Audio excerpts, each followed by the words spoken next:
Well, it's always a joy to join you, and thank you once again for hosting another Peter Tatchell GAR, or LGBT Humanist lecture. As you know, the topic of tonight's talk is what should schools teach pupils about sex? You'll probably be aware that earlier this year, a committee of MPs in Parliament considered this issue and came up with recommendations, including that sex and relationship education should be mandatory in every school and that it should be inclusive of LGBTI issues. So that was great. The only problem is the government has ignored the recommendations, even though there was a very strong, solid, conservative bloc on that committee who did recommend these important reforms. So we're in a situation where the Committee of MPs has spoken, said the right things, but we have yet to get the government to implement them. So there is an ongoing campaign pioneered by the Sex Education Forum, which is a coalition of organisations connected with sexual health, children's welfare, and so on, that is pushing this campaign. So I'd urge you to check out the Sex Education Forum. And my starting point tonight is that we know that millions of people enter adulthood sexually and emotionally illiterate. They may have done well in maths, English, science, and so on, but when it comes to sex and relationships, so many young people leave school unprepared for what will surely be one of the most important aspects of their lives: the person they love and have a relationship with. And the end result is, of course, many of those people go on to subsequently endure disordered, unhappy relationships, ranging from merely unfulfilling to downright abusive. The consequence for millions of people is much unhappiness and sometimes actual physical and mental ill health, because they've not received the important life-affirming sex and relationship education to enable them to have happy, healthy sex lives and to have emotional fulfillment and satisfaction with their partners. So to me, the lack of adequate, effective sex and relationship education in this country is part of the problem.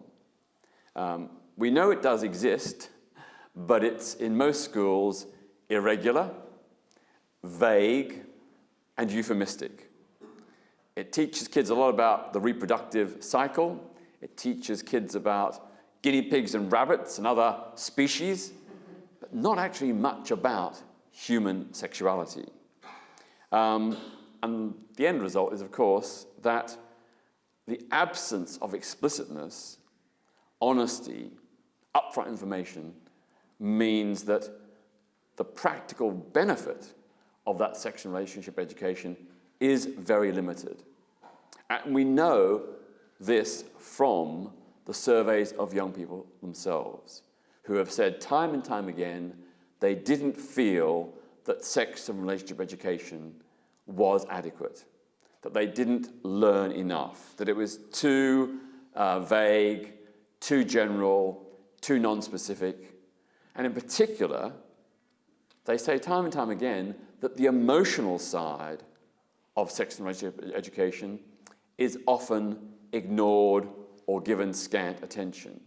And the emotional side is, of course, very, very crucial to people's health and happiness. So the end result of all these different surveys is that young people are saying there's very little teaching in schools about sex or indeed relationships. Having said that, there are some schools that are doing great work, but they're a very, very small minority. And there are some external bodies that go into schools and do great work addressing these issues, but by and large, they are not representative. The other complaint we have from young people is that so often sex and relationship education starts too late, often after they've begun their first sexual experiences. So when they had those first experiences, they didn't have even the limited information that they were subsequently given. Now, my view is that if you want to protect young people's health, for example, safer sex to protect against HIV and other sexually transmitted infections, plus the risk of unwanted pregnancies and abortions, you have to start this education early, before young people slip into bad habits. If young people are aware of the responsible, healthy way to behave from an early age, when they begin their sexual lives, there's no guarantee they'll do it, but they're more likely to do it. I have to cautionary add that while sex and relationship education shouldn't encourage young people to have sex at an early age, I think the consensus is that amongst both educators and young people themselves, that it's best if they delay first sexual experiences until they're fully physically and emotionally prepared. So I don't want to encourage early sex, but if they're going to have sex, at least they ought to be prepared. If they're going to have a relationship, at least they should have the basic information about how to make that relationship work and to deal with the kinds of ups and downs that relationships inevitably involve. You may know that the government's education watchdog, Ofsted, some years ago did an investigation and said that the amount of time spent on sex and relationship education in schools was woefully inadequate, and that much of it is of very poor quality. Partly because, of course, teachers are not given training in how to do sex and relationship education. They get training in history, physics, English, mathematics, but not in the delivery of sex and relationship education, unless they go on a special course run by the Sex Education Forum, which is doing great work, but so far has only, I think, reached a few hundred teachers out of the tens of thousands around the country.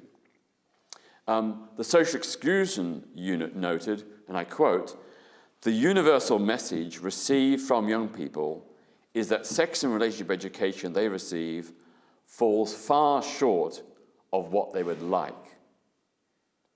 So this begs the question, what needs to change in order to make sex and relationship education more effective, more relevant, and appropriate to young people's needs and requests? So what I want to do tonight is give you a few suggestions, some few bullet points about what good sex and relationship education might involve. For me, the first principle is the recognition that sexual rights are human rights. Human rights are not just about the right to protest or freedom of speech.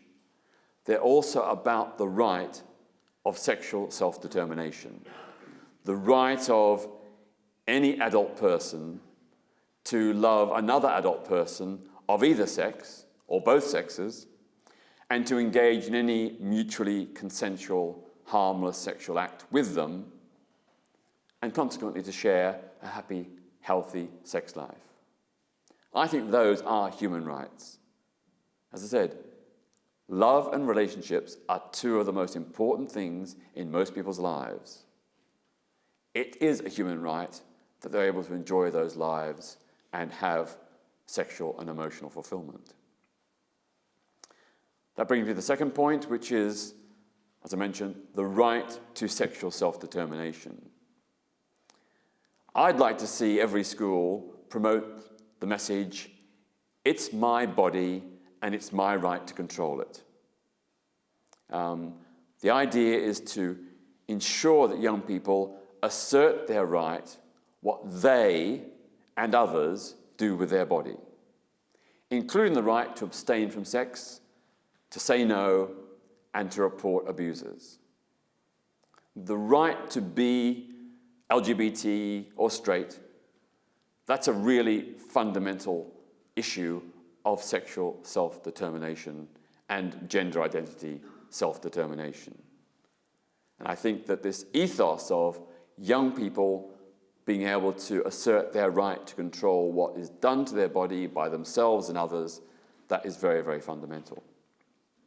The ethos of sexual self-determination is crucial in order to thwart people who attempt to pressure youngsters into abusive relationships and risky sex. And although much of the focus is on older people exploiting younger people, there's a lot of peer-to-peer pressure and exploitation as well. So we need to challenge that with this ethos of it's my body and sexual self-determination. Many people have pondered over the issue of the ethical framework, and I really think it's quite simple. The ethical framework that I think ought to be taught in schools is the principle of mutual consent, respect, and fulfillment. If you stand by those core three elements, I don't think you can go far wrong. I think it's very important that sex and relationship education acknowledges diverse sexualities, gender identities, and lifestyles, while also giving young people and teenagers guidance on their rights and responsibilities, including teaching about issues of consent. What constitutes consent? When is a relationship consensual, when is it not? Just because someone doesn't say no in certain circumstances may not mean that they're actually consenting. And I think some of you may have seen the recent film produced for young people which explored this issue, and the particular case of one young man who had sex with his girlfriend while she was partially asleep. She didn't say no, but quite clearly she was not fully conscious and aware of what was going on, at least initially.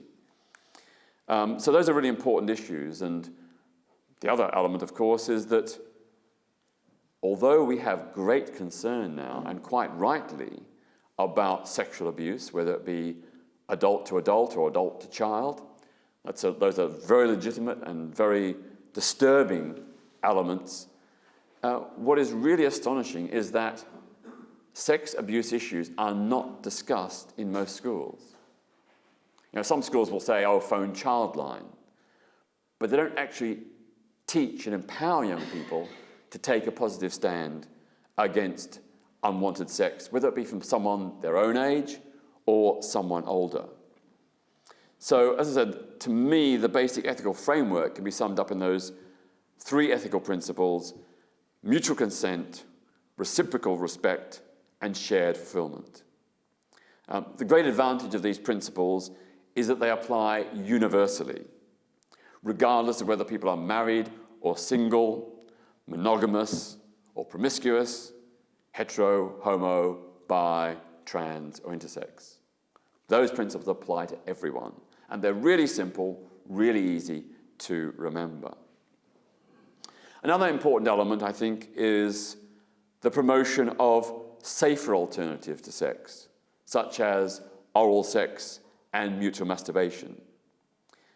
I think if schools are serious about cutting the incidence of teenage pregnancies and abortions and HIV infections and other sexually transmitted diseases, they ought to at least highlight the fact that there are alternatives to intercourse. That intercourse, vaginal or anal, is not the be-all and end-all of sex. That you can have great sex without that kind of risky or potentially risky behavior. We know that oral sex and mutual masturbation carry no risk of conception. So no unwanted pregnancies, no need for unwanted abortions. And of course, they also carry a much, much lower risk of HIV and some other sexually transmitted infections. Now, to me, just telling people about these alternatives is not enough.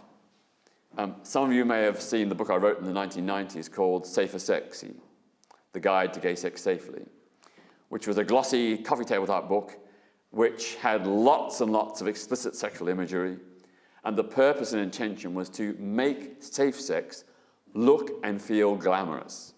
So it was appealing rather than boring, attractive rather than restrictive.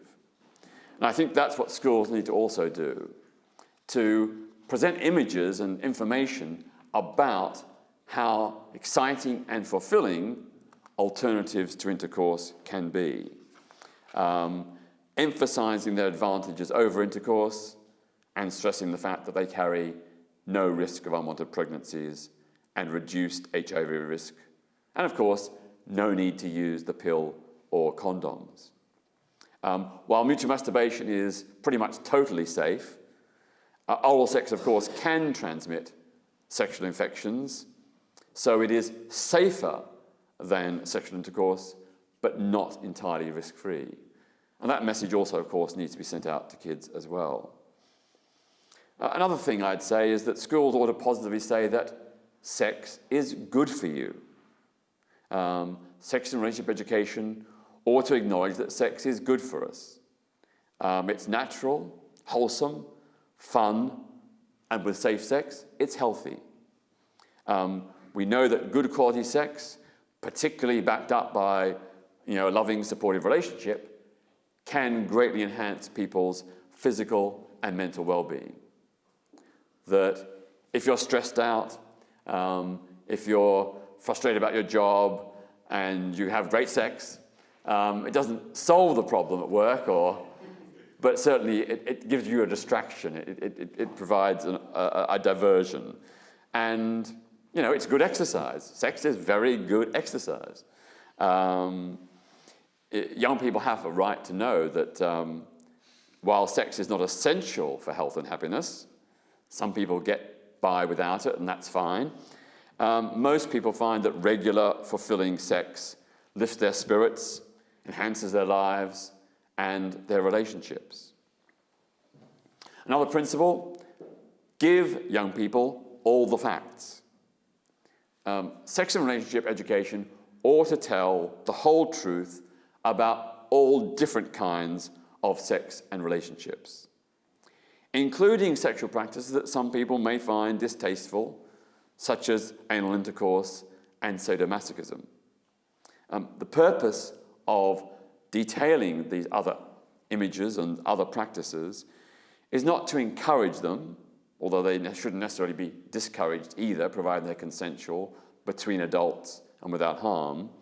But the purpose is to ensure that if young people encounter them in their lives, perhaps not when they're young, but later on, that they will understand them and be able to deal with it.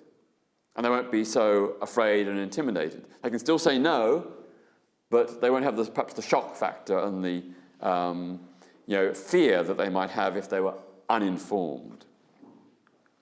Another principle is that heterosexuality, homosexuality, bisexuality, transgenderism, and so on, these are all valid, equally valid expressions of sex and relationships.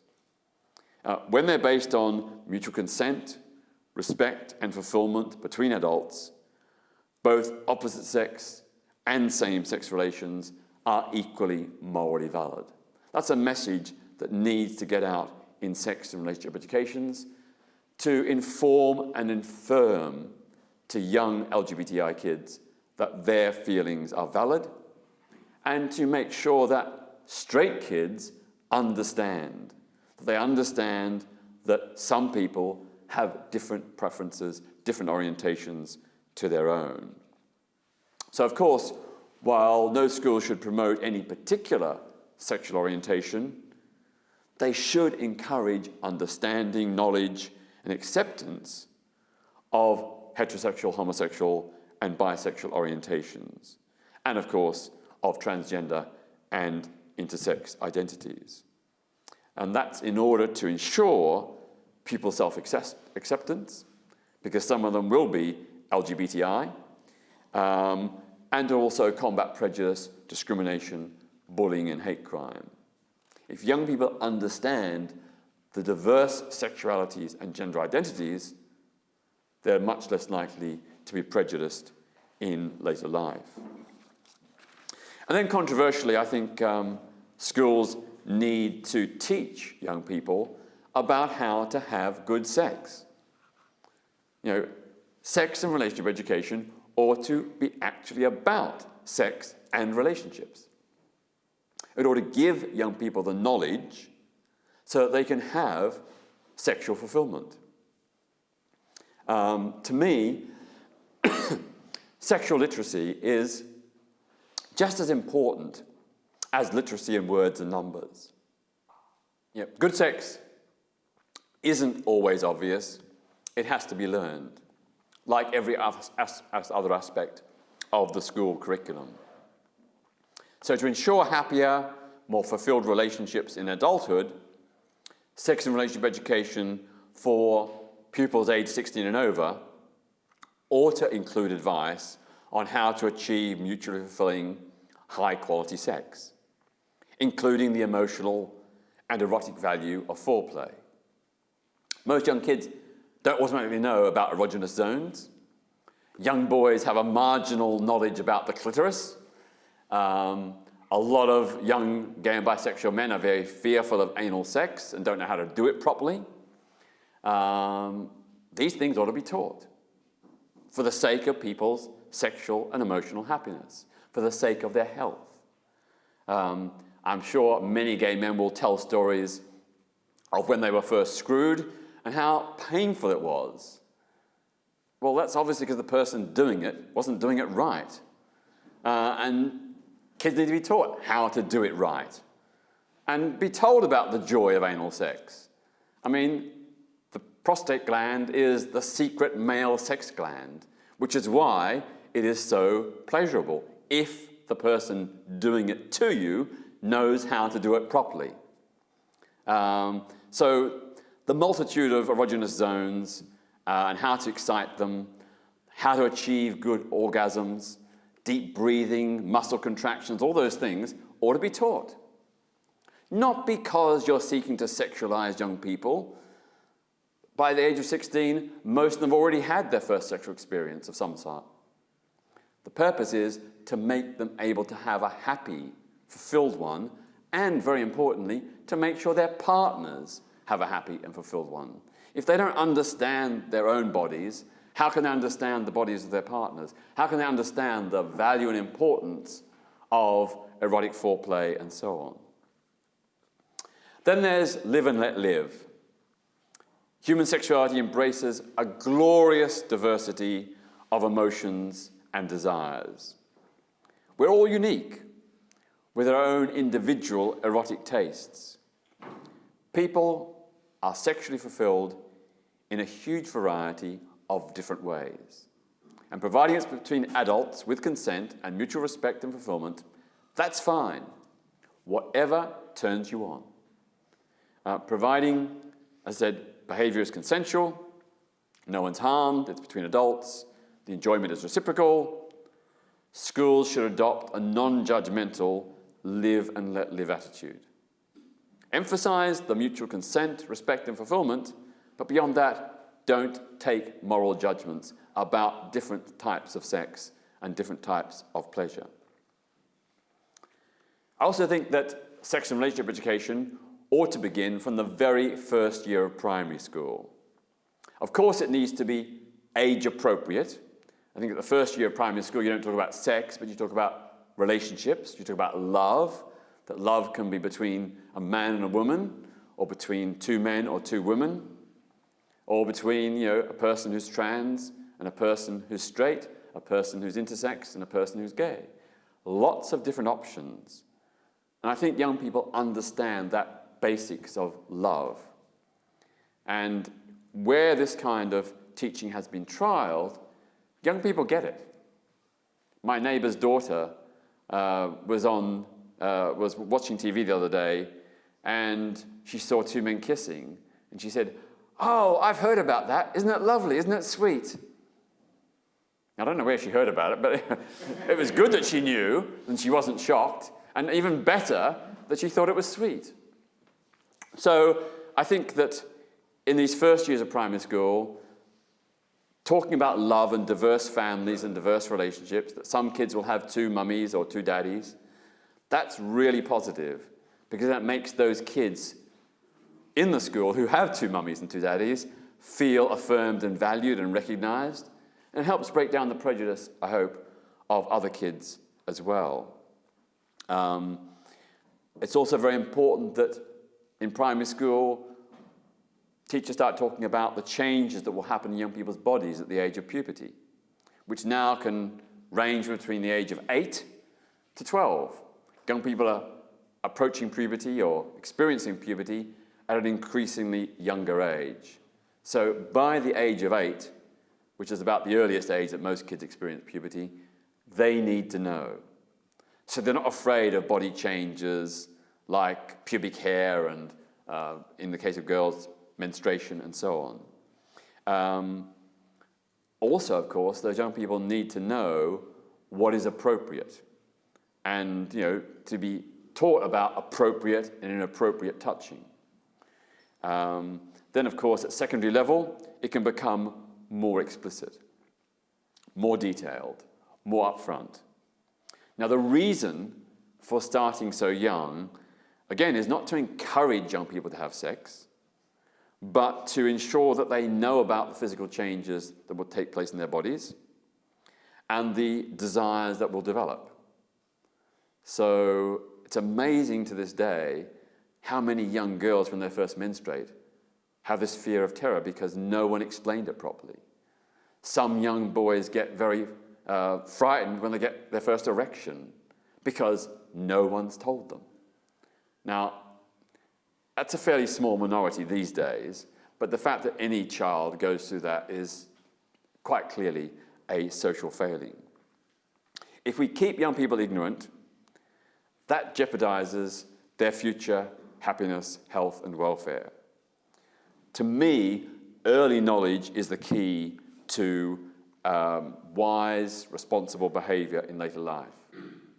If people know and understand the changes their bodies will take, if they know and understand their rights and responsibilities, if they understand sex and emotions fully, they're much more likely to make wise, responsible, mutually satisfying decisions in later life. Another principle is respect for sexual diversity. Our desires, our temperaments are not all the same. There's no one-size-fits-all when it comes to sex, love, and relationships. And that's why it's very important that teachers have a duty to validate the diversity of adult sex and relationships that fall within the ethical framework of consent, respect, and fulfillment for both partners. Overcoming shame about sex is really crucial to tackling abuse. We know that sexual guilt causes immense human misery. People who are guilty and ashamed about sex lead often very unhappy, disordered lives, very conflicted lives. It's not just a case of them often having frustrated, unhappy sex lives, but actual emotional, psychological, and even sometimes physical ill health. And of course, when young people feel ashamed about sex, they're much less likely to report abuse. If they feel guilty, if they think it's some dirty, dark secret, they're much less likely to come forward if they are subject to unwanted sexual advances or touching by others, whether they be their own age or older.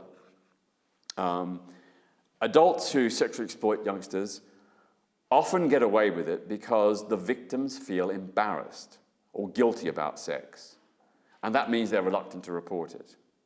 So I think if sex and relationship education can encourage young people to have more open, positive attitudes towards sexual matters, teenagers are going to feel more able to discuss sex abuse issues. If they're feeling at ease in talking about sex, they're much more likely to disclose abuse.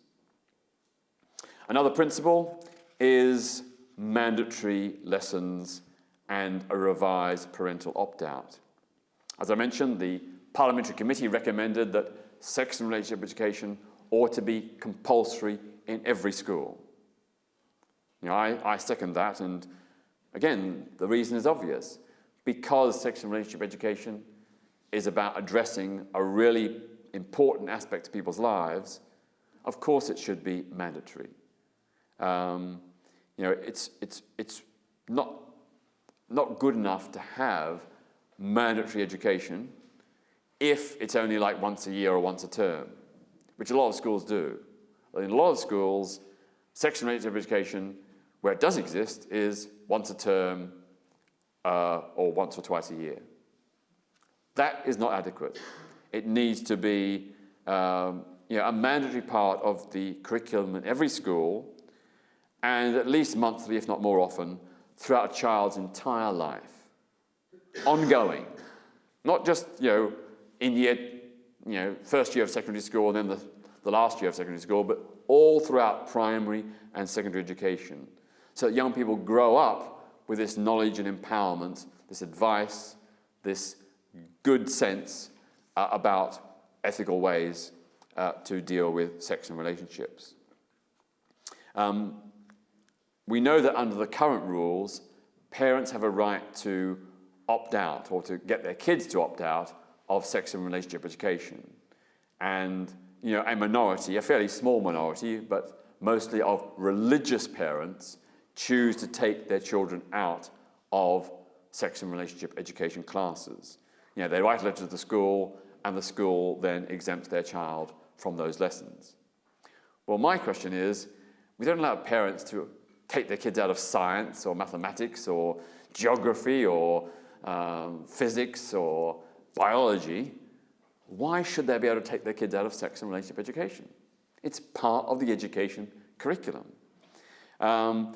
So I've come up with a slightly modified version of the parental opt-out because I know that politicians are too cowardly to insist that parents should not have the right to take their kids out of classes. So what I'm suggesting is the policy ought to be modified to allow parents to take their kids out of those classes, but require them to come physically to the school each lesson to physically take their child out of that class. Now, of all places, this was trialled a few years ago in Northern Ireland by a couple of schools, and the parental withdrawal rate plummeted to 0. Parents had a view, but they were too lazy to come to the school every week or every month, whatever, to take their kids out. So that's a way around it.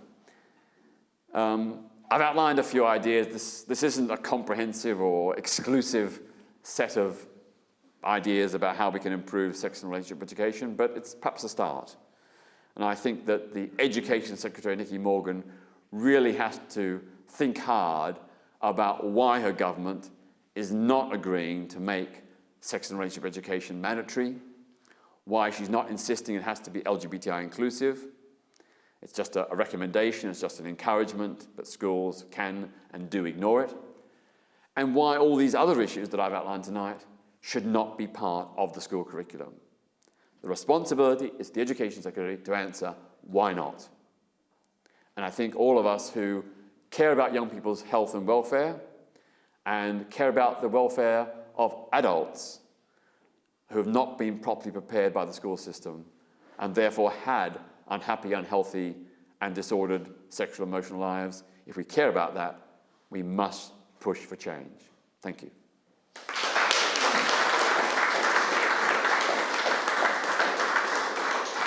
So I've very briefly got a few minutes for questions and answers or contributions.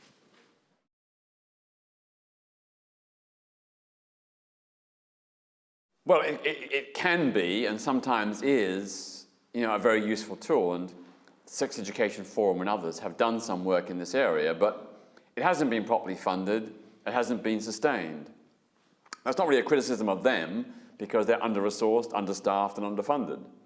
But I certainly think that using social media can be a very important, powerful way to get these messages out in the absence of them being put out by and through schools.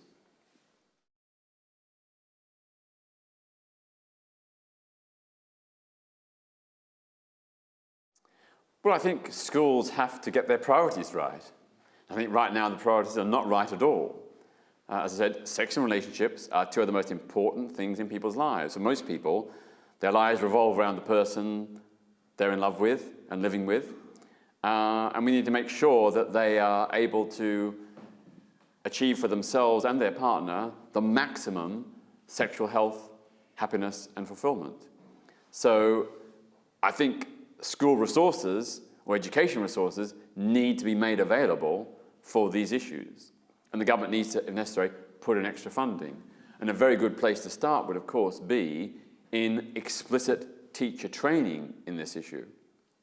I'm not entirely up to speed in the last couple of years, but when I last checked a couple of years ago, sex and relationship education does not feature in most teacher training courses. And there is no teacher training module for how to teach sex and relationship education. There obviously is for the science subjects, mathematics, English, and so on, but not for sex and relationship education. So I think providing that training so that teachers are fully aware of all the issues and know how to teach the subject in an effective way, that's a vital part of the equation.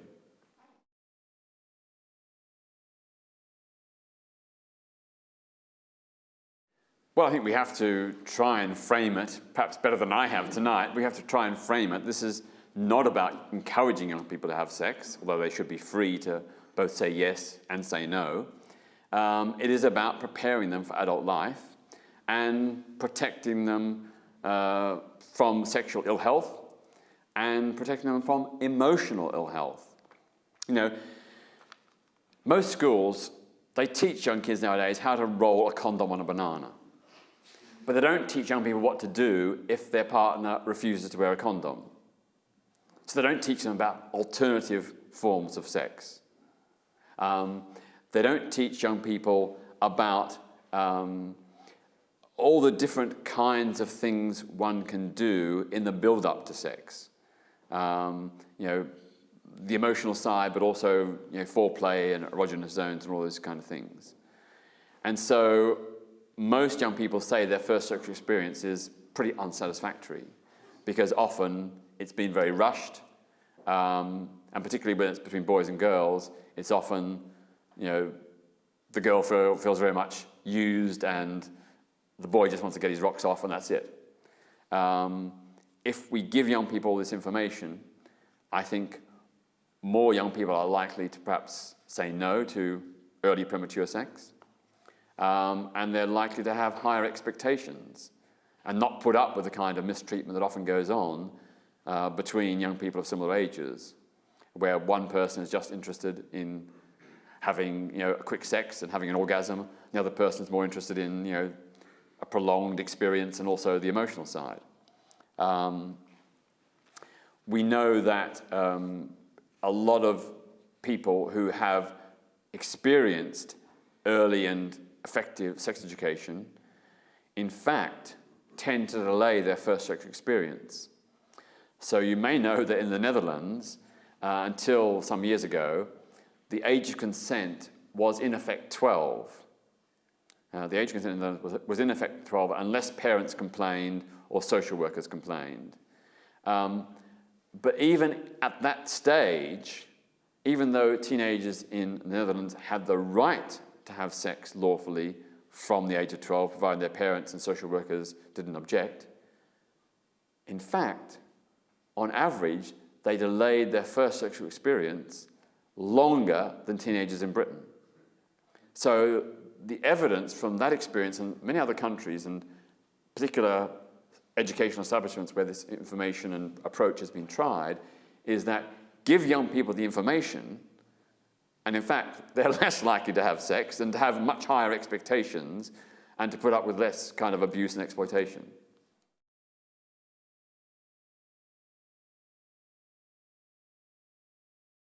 Well, of course, the Sex Education Forum is very poorly funded. So they've got a limited capacity.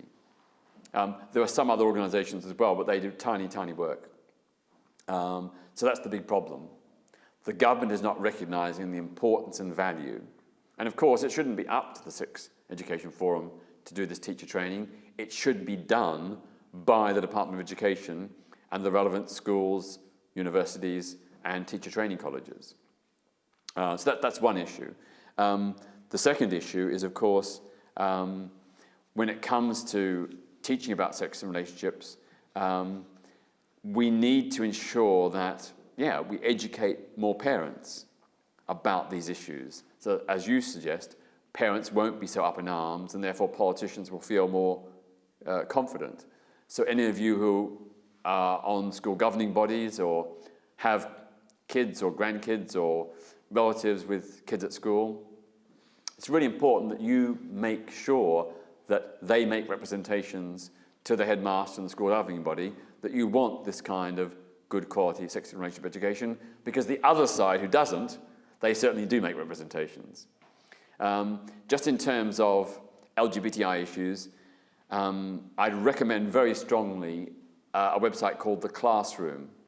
I think it's theclassroom.com. It's been set up by Schools Out, the LGBT schools and education body, and it is a module of lessons about LGBTI issues. So teachers can go to that website and download lessons. It's not strictly about sex and relationships, it's more about LGBTI issues, but it's a really, really effective, valuable resource. I always, when I go to schools, always talk about it, and the feedback I get from teachers is, wow, that's fantastic. Because it is done by experts in the field who know how to teach these issues effectively. You download it, the teacher doesn't have to do much preparation, they just have to read it, imbibe the information, and then impart it. So if any of you are teachers or you know people who are teachers, please recommend theclassroom.com. It's an amazing, positive resource. And of course, that model could and should be used by the Department of Education to provide, ready-made sex and relationship educations lessons for teachers. In the absence of proper teacher training and so on, let the Department of Education have those lessons online, with different age-appropriate levels, so teachers who want to teach it can download and use it.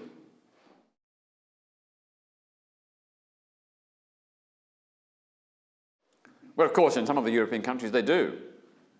They do have sex and relationship education on TV in the form of adverts or programs that are sometimes funded by government bodies. Sadly, we are too scared and timid and Puritan. But that will change. That is changing, and we need to help make it change faster. I'm going to have to do the last question now.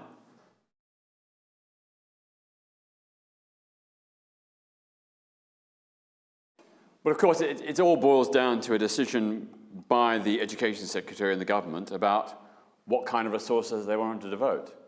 And they've taken a decision that these issues are not very important. I think that's the wrong decision, and I think we need to challenge and change it. So one thing you can all do from this meeting is perhaps, go and look at theclassroom.com, go and look at the Sex Education Forum website, and I think on there, on the Sex Education Forum website, there is a standard letter you can write to your Member of Parliament. I think you may be able to do it directly from the website, but if not, go to writetothem.com, writetothem.com. It will ask you to put in your postcode, and then it will tell you who your Member of Parliament is, and you can email them direct from that website. If enough people actually make that demand, it will help embolden, I think, in time, it will help embolden more MPs to take a stand in favour of mandatory, inclusive sex and relationship education. On that note, I want to thank you all very much.